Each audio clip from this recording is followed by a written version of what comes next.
Bienvenidos a esta conferencia sobre patología infecciosa e inflamatoria espinal y medular.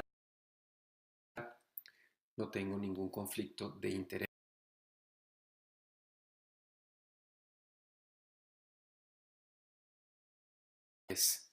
Los objetivos de esta conferencia son revisar diferentes patologías espinales de tipo inflamatorio e infeccioso a través de la presentación de casos y describir los hallazgos imaginológicos clave de estas entidades que nos pueden permitir llegar a un diagnóstico más exacto. ¿Cómo abordar cada caso? Como todos sabemos, la historia clínica es clave. Es importante conocer la edad del paciente, los factores de riesgo como la historia de viaje reciente o vacunación y el estado inmune del paciente. También es importante saber la localización anatómica exacta de la lesión y su extensión, ya que esta información nos ayuda a establecer el diagnóstico diferencial. Cada caso representa un reto diagnóstico, sin embargo, para algunos de estos casos podemos utilizar una lista de sospechosos comunes. Empecemos con el caso número 1, paciente de 30 años con inicio súbito de debilidad de miembros inferiores e incontinencia urinaria. Podemos ver en las imágenes axial y sagital T2 que hay un aumento en la intensidad de señal de la médula torácica alta sin expansión de la misma y un mínimo realce focal en el aspecto ventral de la misma luego de la administración del medio de contraste. Esta es la lista de diagnósticos diferenciales que tuvimos a consideración: neoplasia, mielitis transversa aguda, neuromielitis óptica y fístula arteriovenosa dural. Este paciente resultó teniendo una mielitis transversa aguda.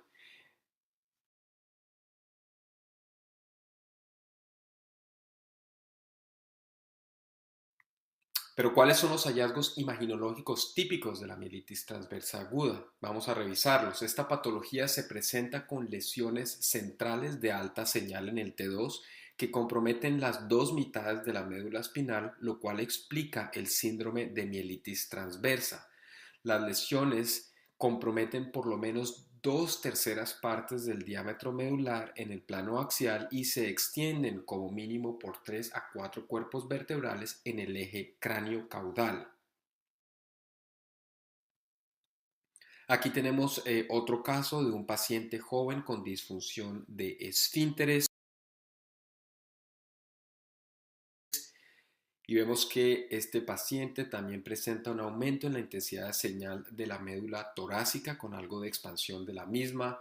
Vemos también que hay aumento en la intensidad de señal en el aspecto posterior del puente y de los hipotálamos en forma bilateral. Este paciente también presentaba síntomas de neuritis óptica aguda en el lado izquierdo y vemos cómo hay engrosamiento y realce del nervio óptico izquierdo en las imágenes T1 con contraste y saturación grasa, lo cual confirma la sintomatología clínica del paciente. Teniendo en cuenta el compromiso medular y de nervio óptico, así como la clínica del paciente, sabemos que se trata de un caso de neuromielitis óptica.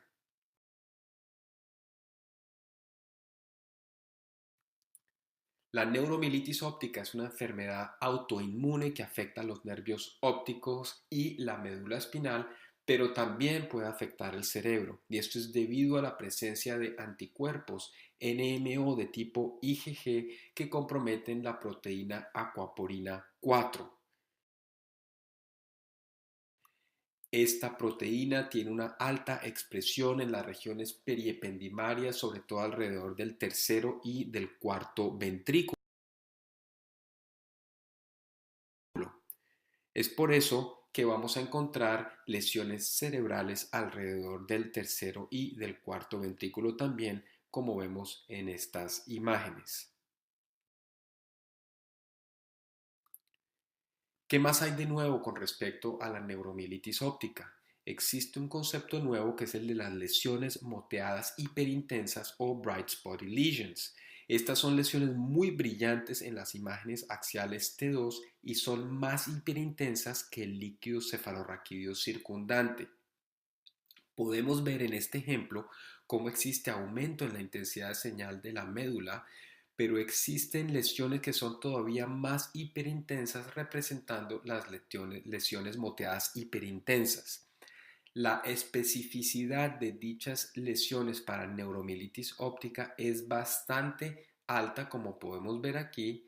Si además encontramos lesiones medulares longitudinalmente extensas, como podemos ver en la imagen sagital T2, la sensibilidad para NMO o neuromielitis óptica está también aumentada, como está descrito en este artículo de Yanesu et al. De la esclerosis múltiple. Veamos este ejemplo. Paciente de 43 años con una mielitis transversa aguda parcial. En la imagen sagital T2 vemos que hay una lesión que afecta un segmento corto de la médula, extendiéndose por menos de un cuerpo vertebral. En la imagen axial T2 vemos que la lesión afecta principalmente el lado izquierdo de la médula espinal. Sin embargo, existe además una lesión más hiperintensa o bright spotty lesion, que es más brillante que el líquido cefalorraquídeo circundante. Como podemos ver, el cerebro estaba completamente normal sin lesiones de sustancia blanca. Sin embargo, 3 meses después, vemos que hay aumento en la señal de la médula cervical desde el óvex hasta la región torácica alta, con algo de realce luego de la administración del contraste en el aspecto dorsal de la médula en una paciente que terminó desarrollando neuromielitis óptica y cuya médula cervical demostró un bright spotty lesion anteriormente.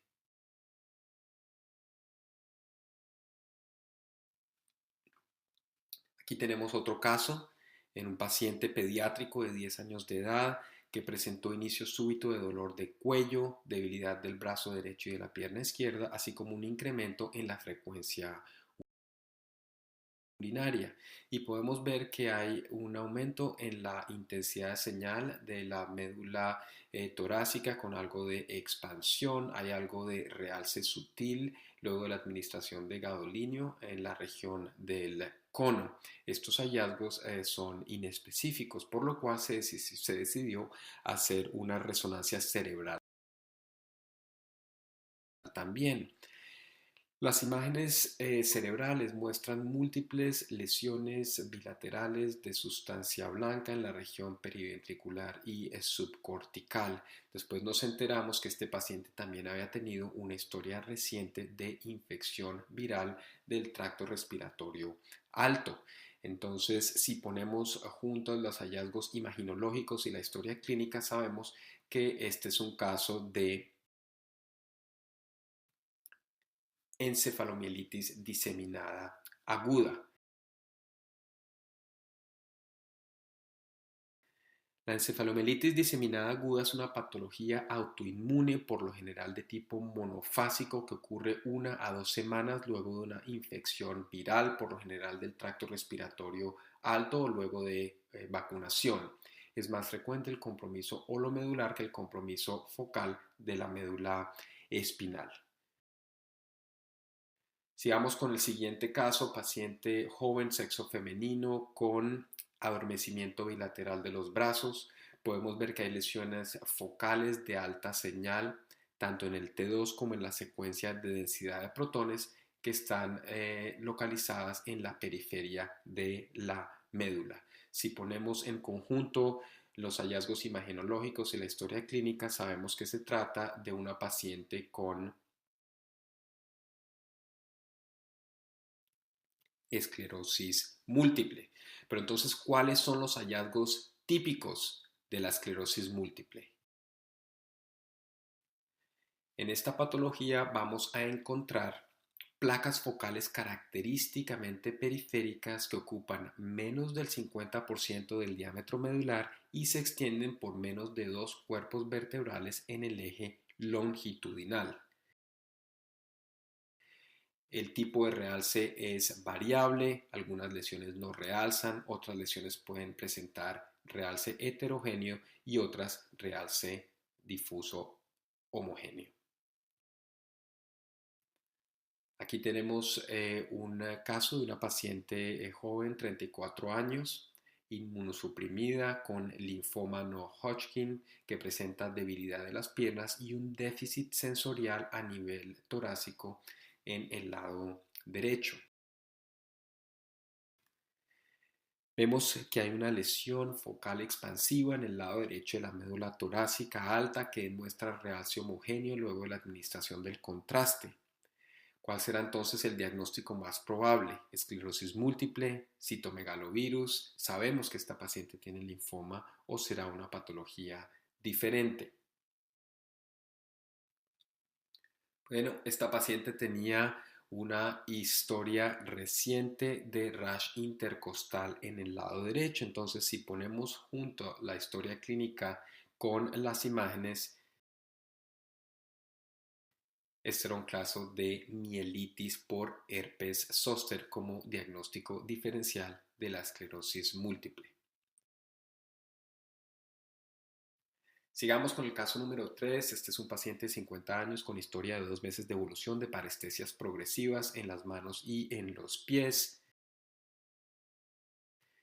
Y vemos que hay aumento en la intensidad de señal de las columnas posteriores de la médula torácica, con el clásico signo de la B invertida o de las orejas de conejo invertidas que se ven en la degeneración combinada subaguda debido a desmielinización de las columnas laterales y dorsales de la médula. La degeneración combinada subaguda ocurre por deficiencia de vitamina B12, por lo general debido a una dieta insuficiente, y estos son los alimentos que debemos ingerir para evitar tener esta enfermedad. En algunos casos el proceso puede estar más avanzado al punto de comprometer la médula de manera más extensa, como lo vemos en la imagen sagital T2. Puede haber también realce de las columnas laterales y posteriores que dan el típico signo del ancla, secundario a disrupción de la barrera hematomedular y a inflamación y desmielinización perivascular. Sigamos con el siguiente caso. Este es un paciente de 63 años con disestesias y debilidad del brazo derecho. La resonancia magnética fue solicitada para descartar una hernia discal. Vemos que hay una lesión hiperintensa que afecta el asta anterior de la sustancia gris en el lado derecho. Se pensó en varias opciones, desmielinización, mielitis, mielopatía cervical o algo distinto. Pues resulta que la respuesta estaba en las imágenes del localizador del estudio. Podemos ver que hay una atrofia significativa de la musculatura del hombro derecho con reemplazo graso y se ve la marcada asimetría con el lado izquierdo en un paciente con poliomielitis.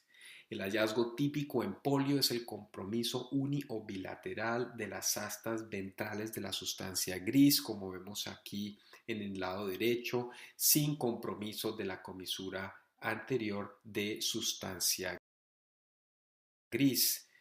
En la fase aguda puede haber realce de las astas anteriores, como vemos en este paciente pediátrico tomado de la literatura, o en este otro paciente adulto en donde hay atrofia y aumento en la señal en las astas ventrales que dan la típica apariencia de ojos de cobra. Aquí tenemos un caso compañero de un paciente con mielopatía cervical en donde hay compromiso medular a nivel de C4-C5 por compresión a raíz de cambios degenerativos discales. En el plano axial, sin embargo, no vemos alteración en la intensidad de señal. A nivel C6, C7 vemos cambios degenerativos también y a este nivel sí hay una imagen que asemeja a los ojos de cobra, pero en este caso es por cambios degenerativos discales y compresión. Este paciente fue llevado a cirugía en donde se realizó una descompresión medular a nivel de C4, C5 y podemos ver luego de la cirugía la imagen de ojos de cobra a ese nivel por mielopatía cervical. Aquí tenemos otro caso de un paciente de 16 años con amiotrofia derecha, nivel C5, C6, y vemos que efectivamente a ese nivel hay cambios atróficos, principalmente en el lado derecho, y una imagen de ojos de cobra que sin embargo no representa polio. En este caso se trataba de enfermedad de Hirayama, en donde existe un desprendimiento de la dura en su aspecto posterior. La médula es comprimida entre los cuerpos vertebrales anteriormente y la dura posteriormente cuando hay flexión del cuello.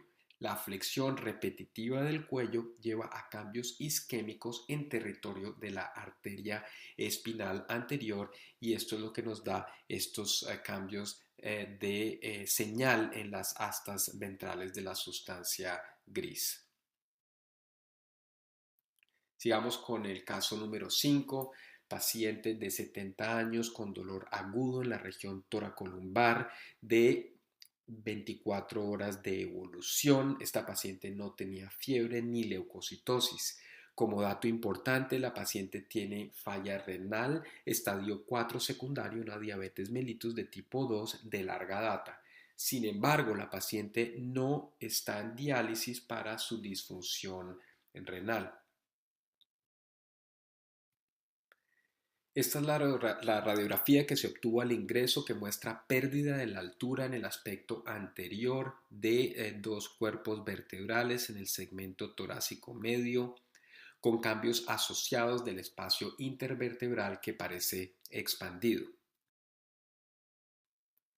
Se realizó una resonancia magnética sin contraste debido a la falla renal de la paciente que demostró aumento en la intensidad de señal del disco en las secuencias de T2 y STIR, alteración de la señal en la médula ósea en todas las secuencias y una herniación discal que está causando compresión de la médula, la cual muestra aumento en su intensidad de señal. Las imágenes axiales demuestran engrosamiento de los tejidos blandos paravertebrales de forma bilateral.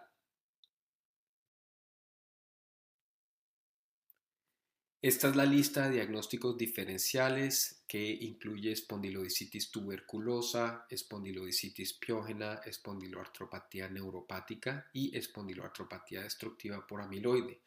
Teniendo en cuenta la clínica de la paciente y los hallazgos imaginológicos, pensamos que el diagnóstico más probable estaba entre espondilodicitis piógena y la espondiloartropatía neuropática. Sin embargo, antes de realizar una biopsia o una aspiración de disco, decidimos obtener una escanografía de columna. Este es el estudio que demuestra la presencia de aire dentro del espacio intervertebral o fenómeno de vacío, lo cual en principio tiende a excluir infección. Además, hay importante esclerosis de los platillos terminales y osteofitos marginales, hallazgos que no son frecuentes en el contexto de infección. En el plano axial podemos ver que hay fragmentos óseos en la periferia, así como